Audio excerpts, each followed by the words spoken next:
ladies and gentlemen, Calvin Coyles here. Welcome to another episode of the WILDCast. I'm joined by the incredible, the inspirational, the beautiful Shannon Polson, who is not only an incredible keynote speaker, and if you haven't had the chance to check out her work on YouTube, I did last night. I barely slept. I was so motivated and inspired. First female pilot, one of the first female pilots in the American Army in flying Apache helicopters, which for me is just the fucking dream. I can only imagine what that's like. It'd be like living the Top Gun movie over and over again. But now as a keynote speaker and an author of the book, The Grit Factor, and is the founder of the Grit Institute. Now, we were just talking a little bit off camera beforehand about how important that is. And, you know, I think if you speak to most successful people that have made it, they're self-made in their lives, they would identify that a lot of the time, it's not genius, it's not intelligence, it's not anything special in them other than the refusal to give up and the refusal to surrender. And I think that obviously that comes nicely into grit. So Shannon, thank you so much for joining me today. It's an honor to have you on the podcast. Calvin, it is terrific to be with you and with your audience. Thanks so much for having me. Hey, absolute pleasure. So, well, we always like to start with a bit of a backstory, right? How did you come to be a keynote speaker in this case and an author in the subject of grit? Tell us a little bit about your journey. And obviously, you've been really a trailblazer, a vanguard in your field. And now, obviously, you teach people how to do that as well. So give me a bit of the backstory of how you came to be where you are now. Yeah. I had the honor and the opportunity a number of years ago to be one of the first women to fly the Apache helicopter in the U.S. Army. And I did that through what we call the Reserve Officer Training Program at Duke University. So at a regular university, not a military academy. Okay, wow. And yeah. So, citizen soldiers and all that good stuff that we talked about in the U.S. and I think as well in the various Commonwealth countries as well.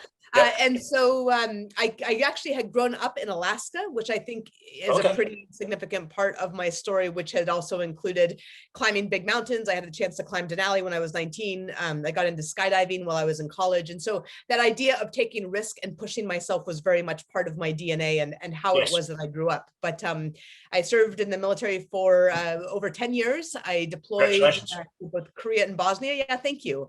And it was an honor to serve. I led 2 flight platoons in a flight company on 3 different continents, and then transitioned through my MBA at the Tuck School at Dartmouth into the corporate world. And now I've really come back to what is an original love of this writing and studying leadership, and then really working to help others find what that is I've always called grit, that key factor to our success. Wow, that's an incredible CV. Congratulations on all of those things. Amazing. Let's just touch on something really important. We have obviously a lot of female clients around the world. And, you know, one of the things I'm very passionate about, I've got a daughter on the way in September. So this is going to become even more real for me. Thank you, my first child. And I'm surrounded by an amazing group of strong women in our team and in our community. One of the things that I'm very passionate about as well is helping bridge. In Australia, we have a big problem around gender pay. In terms of women and men getting paid the same amount of money. We won't go down that rabbit hole too much, but one of the big things that comes up again and again in the literature and the research is around confidence, right? What they tend to see is that men are more likely to ask for what they want and women are less likely to ask. And when they do, women traditionally ask for less than what men do.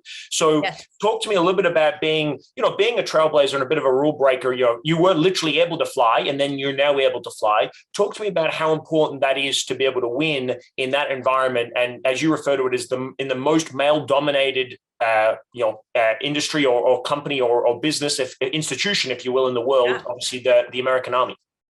Yeah, and Calvin, of course, my experience in the military has informed much of what I talk about today, but as well as the experience in the corporate world and the research that goes behind that. So you're clearly acquainted with that research. It is pretty clear, and it's so interesting because I talk to organizations and corporations around the world, right, on leadership and on grit. And one of the things that's really, really clear, and the research supports all of this, is that men ask for things when they're about 50% prepared to execute. Women ask when they're about 150% qualified. And there's 2 implications there. Number one is, and it makes sense because if you look at the research as well, it's very clear that women are judged more harshly for failures, which every leader understands that failure is part of the path to success, but women are judged more harshly for the exact same failures. And so it's pretty evident why it is that these things are happening. And at the same time, and I borrowed this quote from Major General Don Dunlop, because as I wrote The Grit Factor, I interviewed dozens of leaders in the vanguards of their fields. They happen to be women, they happen to be military.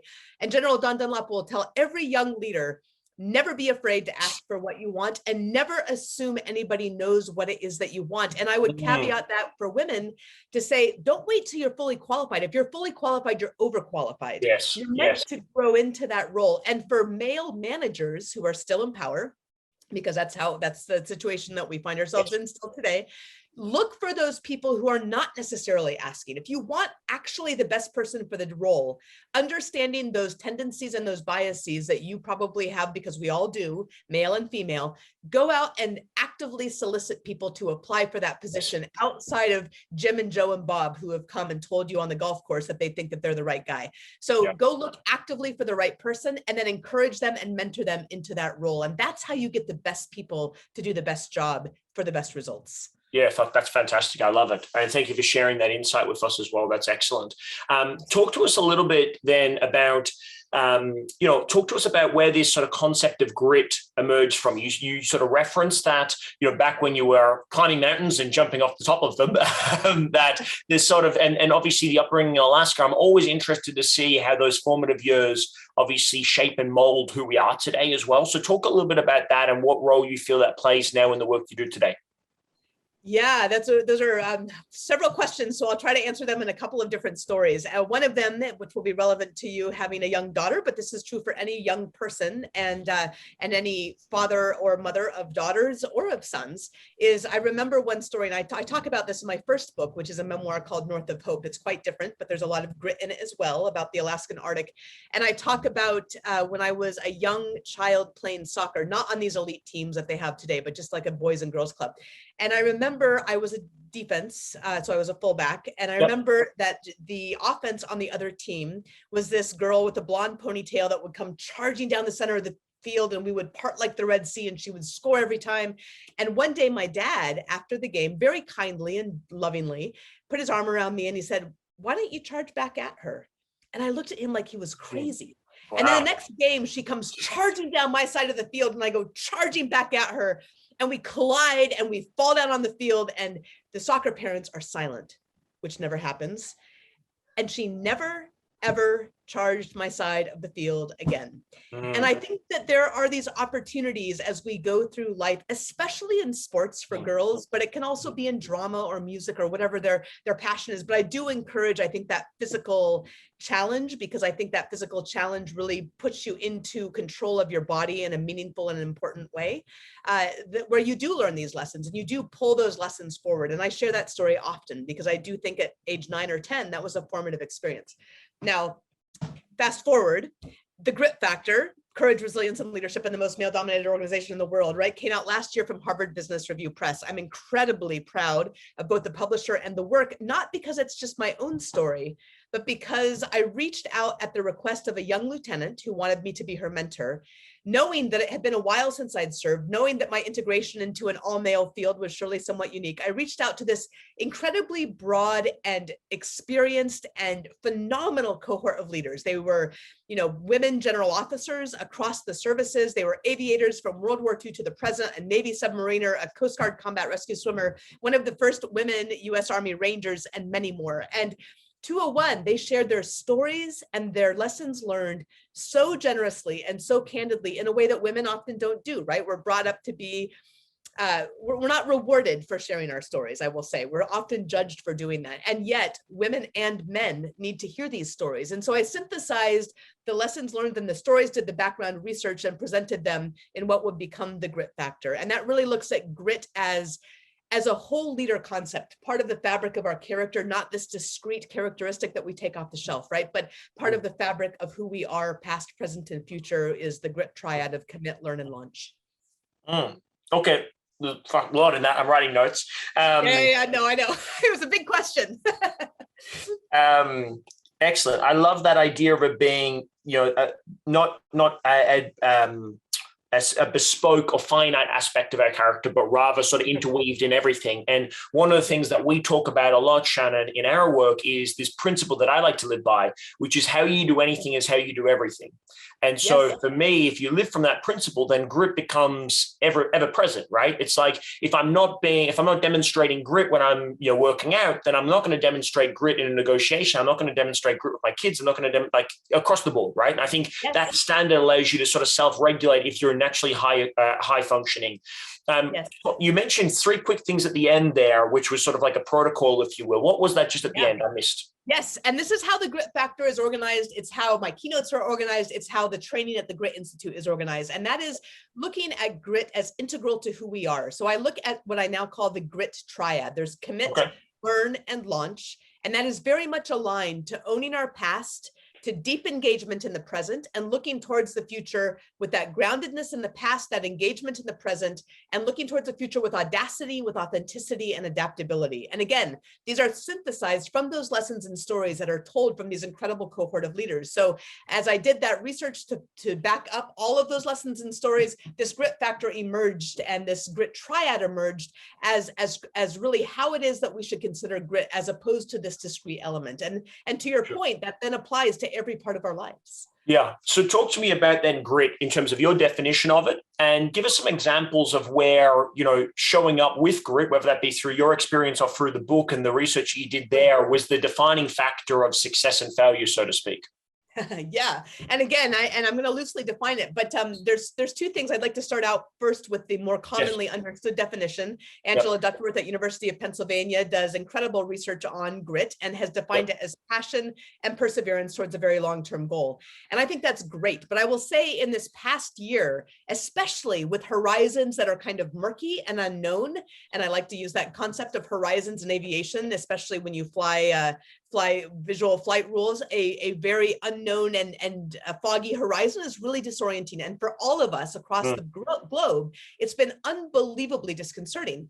And so without knowing what those long-term goals can be and still having passion, still needing to be able to apply this perseverance, I have defined it as this dogged determination in the face of difficult circumstances. Now, I like that. That feels more appropriate to the times. I think so. Yeah, I think especially in this time, it feels particularly appropriate. And I want to come back and circle around to that because I think it's not a sustainable operating mode. So I'm going to end probably our conversation today with saying this is critical, but you also have to find phases and times for employing that. At the same time, you've got to focus on it, you've got to build it, and you can. Every one of us has this grit inside of ourselves. So I think that's an important piece to understand is the science supports that grit is an innate part of every single one of us. We can build it and we can grow it. And you had asked for a story, and I could tell so many stories, but I'm going to go with I look at different aspects again. So as I look at deep engagement in the present, maybe I'll give you a story from that. There's 3 aspects of that I really drill into. One of them is building your team, because none of us do this alone. One of them is the art and science of active listening, which turns out to be the most important leadership characteristic that you can develop in yourself or your team. And then finally is the mindset of grounded optimism. And the grounded optimism, or measured optimism, since aviators don't like to say grounded, really surrounds that triad and being so critical. And so maybe I'll start with a story, and if you'd like, we can get into the research behind it as well, where this measured optimism was so critical, as well as the skill of active listening. And I'll take you into the cockpit. After I led my first flight platoon at Fort Bragg, North Carolina, I was 24 years old, I think, and I took a second flight platoon as our sister battalion was deploying to Bosnia. And that second flight platoon was already packed up. It was ready to go. Everything had been put into connexes and had been shipped across the ocean. So we arrived in Germany, unloaded the helicopters, put the rotor blades on, did the test flights, got the convoys on the road, and then deployed down to Bosnia through Austria, and then through Hungary, where we did our in-processing, and then into the country of Bosnia. And in the late 1990s, and the Australians will know, they were there as well, we were there as part of the stabilization force. We were there to support the Dayton Peace Accords, and that meant really in large part for the 6-month deployment that we were there, that was resettling the Bosnian Muslims back into their neighborhoods, which they had been forcibly expelled from, and literally every building had been destroyed. But more dangerous for operations, was that there were 9 million landmines that were unmarked, the locations were unknown. And so it was such a major threat that we were told that in the helicopter, if we had a land as soon as possible emergency, we should not land as soon as possible, despite the flight regulations, but we should actually make it to an airfield because the threat of landmines was that severe. So take you on one of our very first missions. And instead of doing the mission that we had been trained to do, and we were constantly training to do at Fort Bragg, which was this battalion deep attack, deep over enemy lines, we were flying in teams of 2. We were doing armed aerial reconnaissance of the Serbian heavy weapon storage sites. And so we flew at night. That's our core competence. That's what we do. We do better than anyone else. And so we were flying at night in the Mediterranean. That means it's hot during the day. It's cool at night. That means that infrared picture is just beautiful. And because they were heavy weapon storage sites where we were doing our reconnaissance, that meant the navigation was easy too, right? We just had to fly along the roads till we got to this big heavy weapon storage site. And then we would stop, come to an out of ground effect hover, and then do our reconnaissance.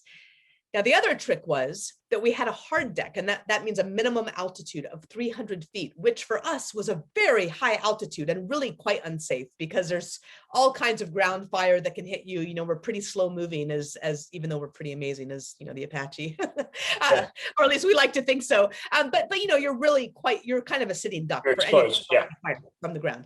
And so we take off on this mission. We're a team of 2, we take off from Tuzla West. We're flying in multinational division north. I'm calling down to all of the ground units, the Germans and the Brits, and I don't think the Australians were in our division, but anyway, all of the different nationalities that were represented. And we get to our objective, and it's this heavy weapon storage site. We come to this high hover. And a high hover, which is out of ground effect, your aviator clients will know, means that the rotor blade vortices don't support the weight of the helicopters. So we're using all of the power of those 2 1,850 horsepower jet engines to hold up this massive helicopter, right, at this high hover. We're doing this reconnaissance. And just as we come to this high hover, not breaking that hard deck of 300 feet, the sound in our helmets change. And we are being tracked by the most lethal anti-aircraft system in the world. Now, we both puckered up just a bit, front seat, back seat, right? 2 pilots in the cockpit. And my backseater said, "What do you want me to do, Lieutenant? Do you want me to break the hard deck?" And I said, "Hold tight." And I made a call up to the controlling agency.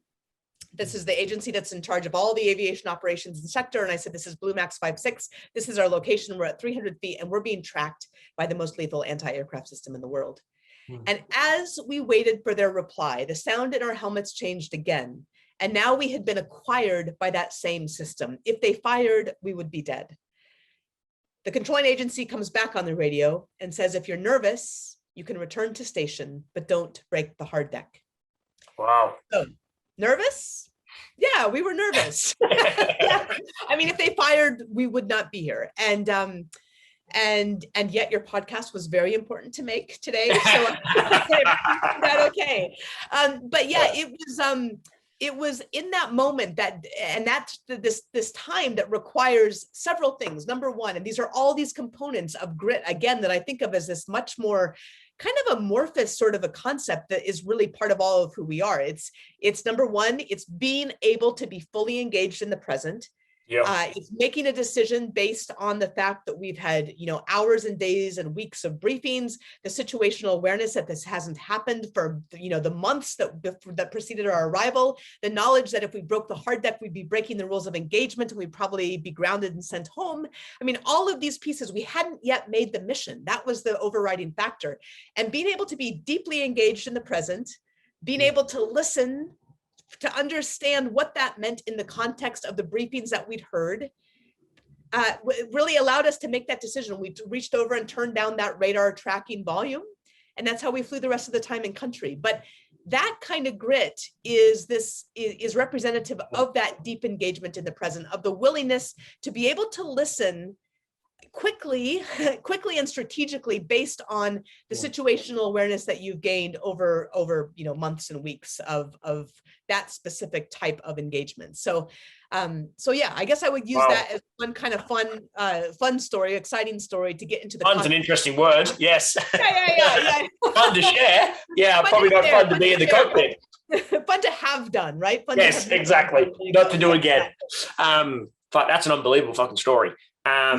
I can only imagine what that's like. and what an excellent recreation of that story as well. Just unbelievable. Wow. Just amazing. And I think it comes to the point you were talking about before with regards to the reference to time, right? Past, present, and future. Yes. Understanding what's happened in the past. Is this likely to currently happen in the present moment? Like, that doesn't underestimate the risk that's present, but it also puts the risk into context, right? Exactly. And then as a result of that, what do we do in the future? And then how do we best respond to that into the future as well? I think that's, it's a dynamite story. And it really speaks to a lot of the things that we've been talking about already today, which I think is fantastic. And, I'm interested as well. I mean, there's another element to this as well, which is that obviously you're the person that's flying the helicopter. You've got another pilot with you in the back as well. There's a sense of shared responsibility and decision-making that happens in that as well, right? Because if you've got one person that's freaking out behind you and saying, I want to go, or if you're freaking out and they want to stay, talk to us about as well, and this might not actually be something that's actively done, but rather something that just happens by being in that sort of crucible, right? Sure. But talk about how important that is to make sure there's alignment within the team that's in the air with you at the same time when you're making that decision. Well, Calvin, first of all, I like that you're using the word alignment. And I will say that's coming up again and again with clients right now, especially as we are navigating this really kind of tricky environment on what a return looks like, what a return to work that might be hybrid, that might be some phase, that might be lots of different things, right? And how that's going to work. So alignment comes up again and again right now, and it's such a critical piece. In the cockpit, it's a bit more clear in the sense that if there is one person in the cockpit, and this is the same, by the way, on big mountain climbing as well, if there's a person on the team that says that they want to take the more conservative action, then you take the action that is being mandated by the most conservative member of that team. And it's simply an understanding. It's an understanding. It's not just respect, it's a safety thing as well. And the key is actually here is that in the case of our cockpit, in the case of a climbing team, right, might be 4 or 5 or 6 people. In our cockpit, it's 2, but that everybody has to feel safe. And there's a lot about psychological safety that's coming up right now as well in speaking up. And they have to be given the space and the safety to be able to express their concerns and their ideas. And that is a really hard thing for a lot of people to do in a lot of professions, but it's utterly critical to the success of your team. It simply cannot work. And in the cockpit, like I may have been the ranking person in the cockpit, but once we're both flying, nobody outranks anybody else. Nobody's going to outrank somebody in a decision because you're both pilots of the aircraft. And that is a really important thing to understand in the aircraft, but I think in the corporate world as well, is you've got to create the space that everybody can come to the table honestly and openly with both their ideas and their concerns, and that there has to be space held for that. Let's explore that a bit, because that's really fascinating. And I'm interested to see the practical implications of that into a business context. Right? I'll give you a very simple example, which was real for us just not long ago. We are running events around the world, or at least that's what we used to do. And one of the events we're in Western Australia, so effectively California if you're in America, and we're flying over to do an event in Auckland, which would be the equivalent distance of New York, right? Yeah. Now, we can go there, that's no problems. But then in the week leading up to the event, the eastern states of Australia start locking down and New Zealand starts locking down, and we're not sure if we're going to be able to make the trip work, right? Now, we obviously have a team that we were taking, I think, about 7 or 8 people in the team with us that have all got completely different personal lives, right? Some have got families, some don't have families. Some are in relationships, some are not in relationships. And then there's obviously a business case, which is, hey, if we go and do this event, obviously there's an inherent risk of COVID, right? That's not really the concern for most people. It's more the lockdown and the implications that if you go, you might not be able to get back. And if you do get back, you might have to quarantine and all the stuff that happens with regards to that as well. Yeah, absolutely. From your reference point, it's like, well, if any member of that team is not comfortable, do we not go on the trip? Or is it a discussion point that we have and we still make the decision to move forward with the mission, so to speak? Like, I know obviously I'm taking something out of context, but I'm interested to explore that with you as well. I can understand and appreciate the idea of, well, everyone should be safe of whether or not they go on the mission, so to speak. Yeah. Does that mean that the mission doesn't move ahead or it does move ahead? Explore that with me. Yeah, no, I think that is such an interesting thing. And you're really looking at teams in separate parts of the country or the world, right? Depending on what it is that you're doing. And I'm thinking of a discrete circumstance where we're making a decision in the cockpit. We're not making the decision whether or not to launch, for example. We're making the decision in the cockpit, or as I'm thinking about like a climbing or a ski trip that I've done, you know, been back in the backcountry. While we're in the process. Yeah, you're in the process, and Gotcha. you're in the process saying, do we go into this shoot, for example, on a ski trip, right? With with this avalanche danger, with what we know from this snow pit, with what we know from the other natural occurring slides. I know I'm bringing mountaineering into this. No, I'm with you. I understand. Yep. Part of my life. And if somebody says, you know what, given all of that, no, then in that moment for that particular decision, the decision should be, and actually the studies back this up for mountaineering, no, it should be that you go with the most conservative member of the team. Gotcha. And there's a lot of other stuff that goes along with that is gender related, actually, which is really, really interesting. But having like, and you're saying that it's more likely that a man would just move forward anyway, not care, and a woman would be more likely to say, actually, I think the risks here, we should do something different? Potentially, except women rarely speak up unless there is more than one of them. Yes. So it is actually safer. It is safer to have more than one woman on that team that is making that decision, because often, again, going back to this concept of psychological safety, which Amy Edmondson at Harvard is doing a lot of discussion around right now, that psychological safety isn't there, right? And there is this incredible group pressure to do something when somebody may have, in fact, the right solution, but doesn't feel safe to bring that up unless there is somebody else. And so that looks at the specifics of the number of people who are of the female gender in that case, making that decision. So in your case, if you're looking at whether, or I mean, it seems to me it is easier to consider something that is as big as like the mission itself, right? The mission itself, the event itself. If you have a set of, and I know this is hard because COVID brought a whole new thing down on all of us, but a set of protocols or standard operating procedures, as we call it in the military, that you're following. So we are going to make decisions based on these,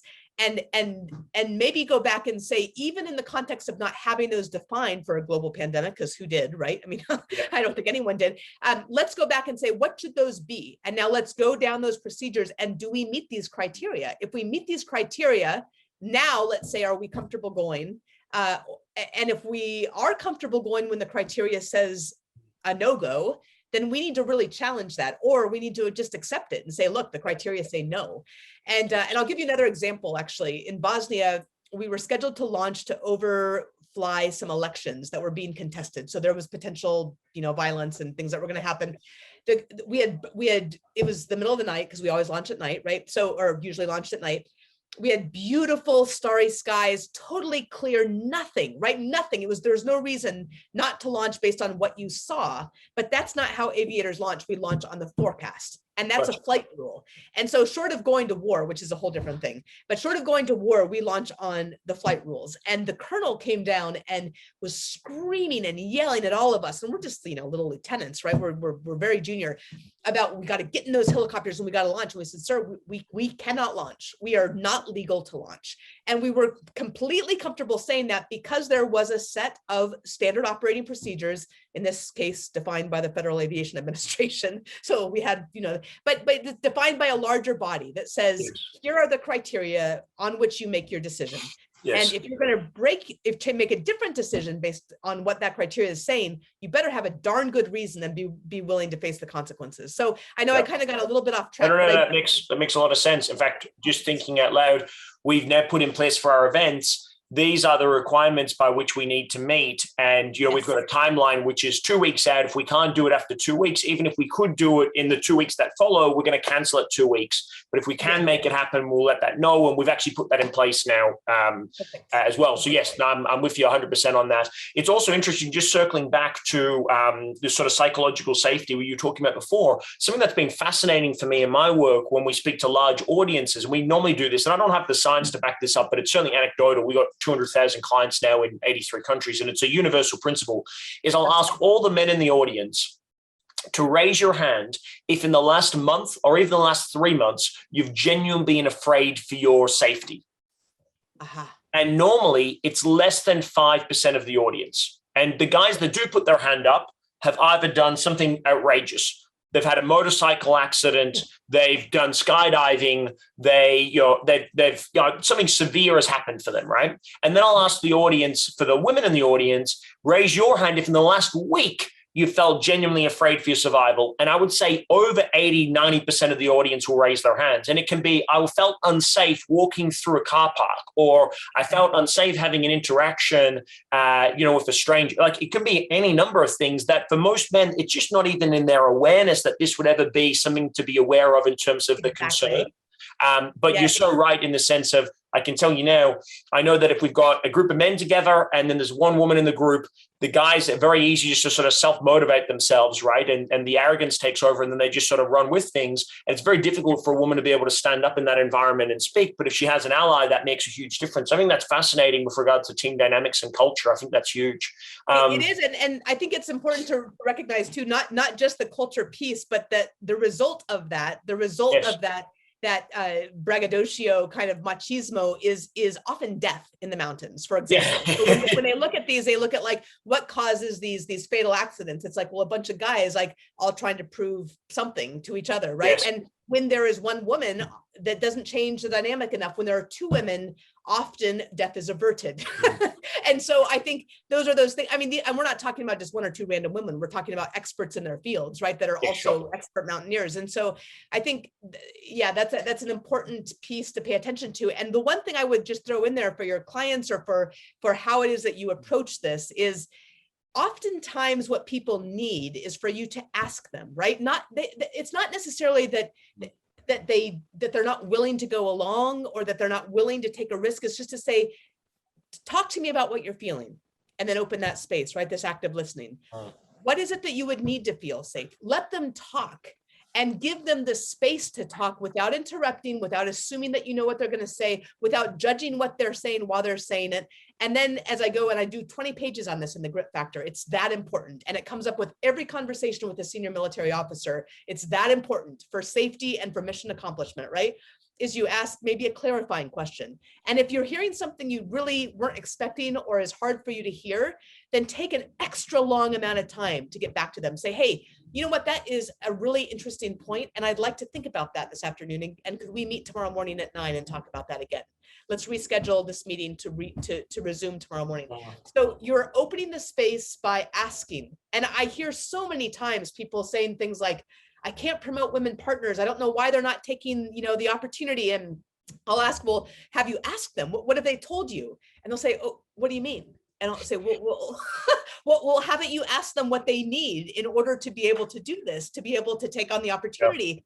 Yeah. And it's never even occurred to them. So psychological safety is in part asking and opening that space, and don't let anyone else talk on top of them. Just let them talk. Yeah. Let's pull on this thread a little bit around, for want of a better word, wisdom in the space of grit, right? Because for perhaps someone that hasn't done the research, it's very easy for someone to go that grit is just this sort of dogged, as you said, determination. Yeah. And when is it important to be able to identify that you're fighting a losing battle, and to be able to then have the perspective and wisdom with the grit? Because I could imagine that someone, and this obviously would be, I think, relevant for younger people that are still discovering how they want to tackle life's challenges, right? It's very easy to go, I've read the book, I need to have grit, so I've got a challenge. It's a ridiculous challenge. It's never going to be successful, but I don't know that yet. So I'm just going to persevere, and I'm going to burn myself out. And it's very easy then to tarnish everything with the same brush. So how does that role of wisdom and perspective come into play? Calvin, that's an excellent question. And I think it comes up for both people early in their career, but also people making transitions to new roles or new companies or new cultures. So, the answer that I give to people to start out with is, don't leave. And young people have a tendency right now, because the cultures have changed, right? And there's no good or bad, there's no judgment on that, but to kind of move very quickly from one thing to the next. And what I would say is stay somewhere long enough to contribute something significant and to learn something significant. And if at that point that you have done both of those things, you still feel like you don't have the opportunities to be able to move in the direction that you want to go, or work for the person that you want to work for, or do the work that you want to do, if at that point you still feel that, then you can start to look around and consider a change. But not until you fulfill those two criteria. At the same time, and I think this goes to this point that I made early on, is grit is not a sustainable operating mode, right? It kind of is in your 20s to a point. It rapidly wanes after that, I will say. And it's something where I think the most important thing that you can learn kind of mid-career, if not before, is this concept of boundaries and understanding that this is my work life and this is my family life. And especially this last year, for all of us, it has just bled into both, right? And we are overworked and overextended and exhausted. And as people say, hey, we're coming back to work and we're going to take on the new challenge, you're like, wait a minute, I can't even, like, people are exhausted, right? They literally are just worn out. And I am really grateful to hear from multiple clients and other multiple friends who run other companies that in some cases they've said, you know what, we're taking a week off. The company is taking a week off. You are not allowed to be on email.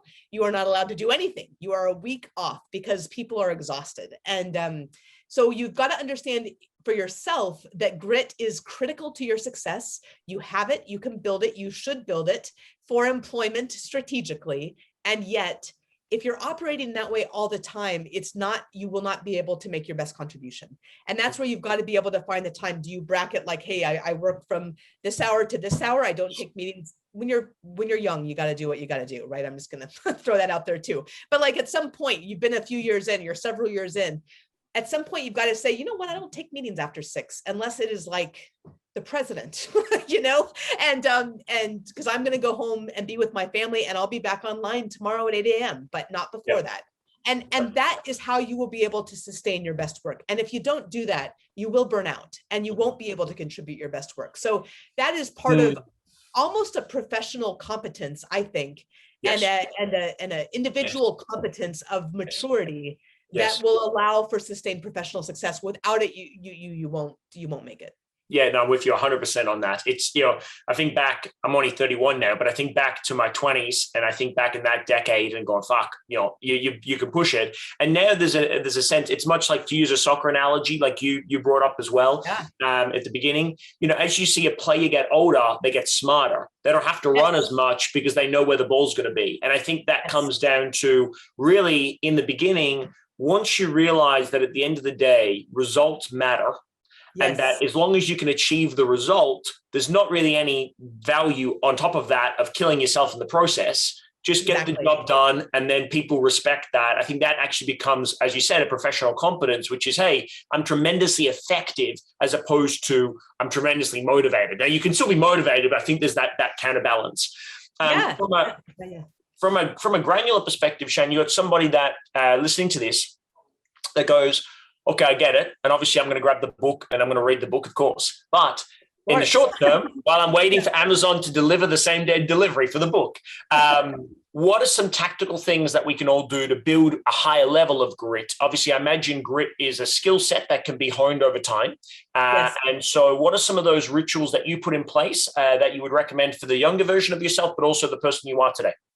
Yeah. And, Calvin, I'm going to tell this to you in the context of where I am right in this moment. And I told you before we went on the show that our family has literally just evacuated from wildfires. And Australia knows that all too well. But our home is in the path of a wildfire that will go through in the next few days. And so I'm not in my home or my surroundings here, but and I have, and the stress level is incredibly high, right? And it's not just our home, and we have 2 young children, right, who are certainly affected by this as well. It's also this home that we've planned for and built over the last 5 years. It's like, there's all of this stuff that's both safety and home and everything that's wrapped up in it. And again, I know your audience understands this so well from all that you have experienced there.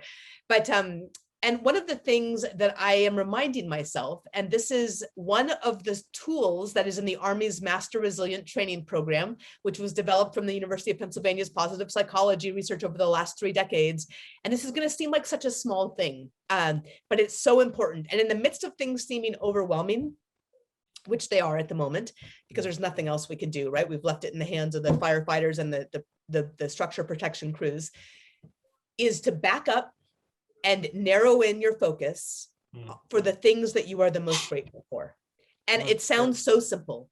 And yet it is such a hard thing to do when you are overwhelmed by whether, and you can be overwhelmed by good things, whether it's opportunity, a promotion, a raise, a new opportunity, right? A move, or things like a wildfire that's coming towards your home. And either way, when that feeling of complete overwhelm comes about, the practice of gratitude, and in my case, the faith tradition, it's saying a prayer, or if you don't have that tradition, then you simply write down those things that you are most grateful for. My family is here, we are safe, I have, and everything else is going to be okay, right? I mean, that's the most important thing.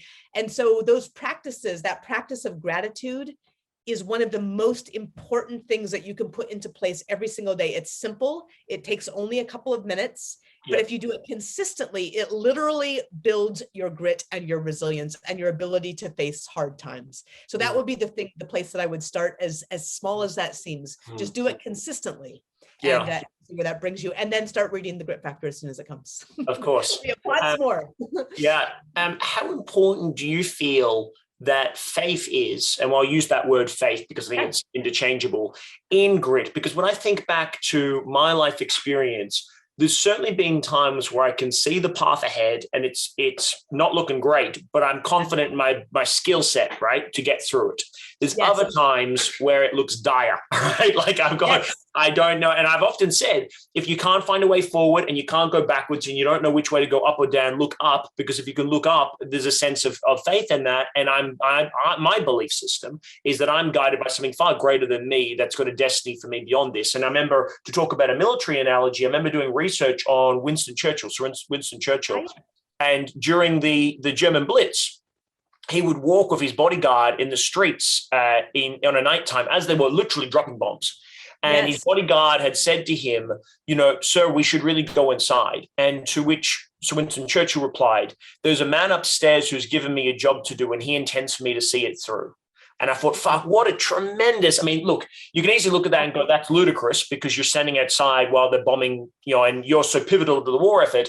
But what a great example of having an unwavering sense of faith that you're here for a bigger purpose. So I'd love to get your perspective of that, particularly in the midst of your family, literally in a crisis right now. How important is that faith that it's all going to be okay?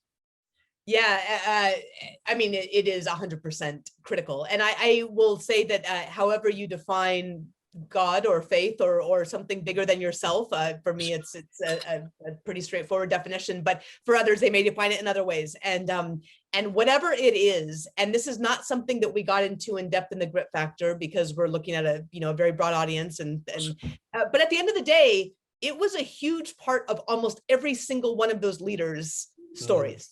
And I actually will probably write this for another publication, but the knowledge that, and this actually connects honestly to this concept of grounded optimism, and coming at it from a Stoic perspective. If you're not into the faith thing, I think the faith thing offers a whole nother level of encouragement and support and strength that is incalculable, actually, quite frankly. I could not move forward without that myself.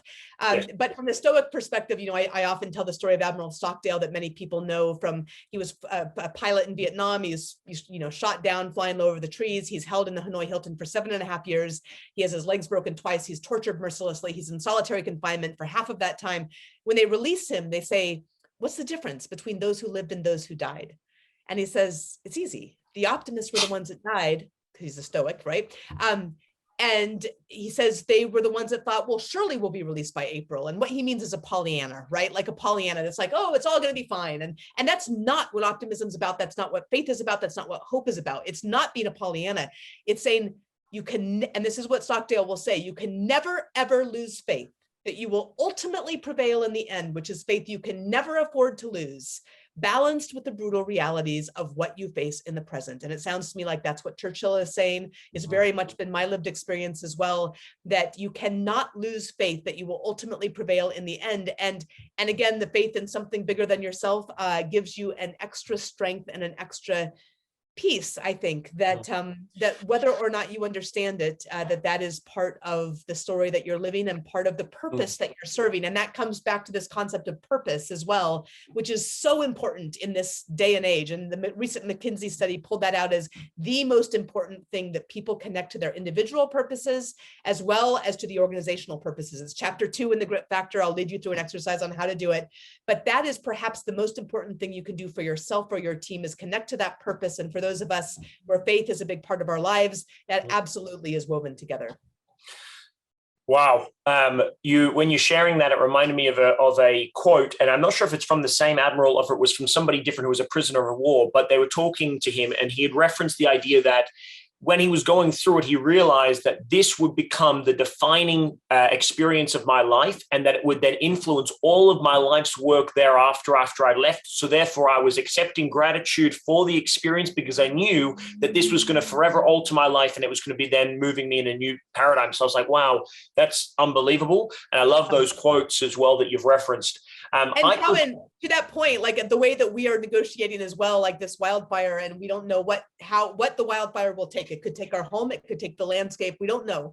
But what we do know is that we are meant to learn and grow from it, and to be better people, and to find ways to serve other people in the midst of that. And so that is something that we believe as a couple and as a family, and that helps to guide you, right? That's the purpose in that, even if it seems senseless in every other way. Wow.